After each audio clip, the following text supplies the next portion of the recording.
मुझे जाना है आज दिल्ली, उसी प्लेन में कोई और भी बैठेगा, लेकिन मैं जब भी दिल्ली जाता हूं, I go as a proud indigenous Tiprasa.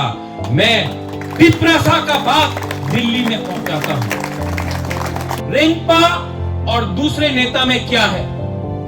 मैं दिल्ली जाकर तिपरासा इंडिजिनस लोगों का बात करता हूं। ये लोग दिल्ली से अगरतला आके दिल्ली का लीडर का बात हमको बोलता है। ये नहीं चलेगा।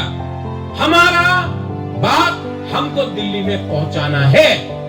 दिल्ली को हमारा दर्द, हमारा गरीबी, हमारा बच्चे का भविष्य का बारे चिंता करना पड़ेगा। और अगर ये लोग दिल्ली का बात यहां लाते हैं, हमको पोस्टमैन का दरकार नहीं है।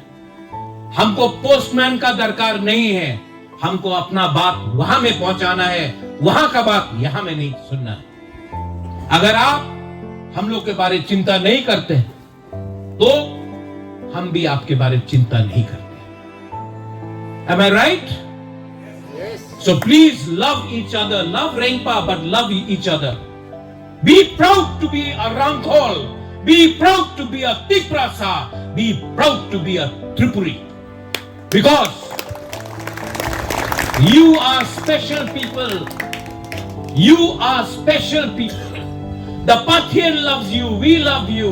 Love each other. And we will win one day. Not for politics, but for our children's future. Belaino Hambai, thank you. May God bless all of you here. And may we always remain Munkha. Thank you. Thank you.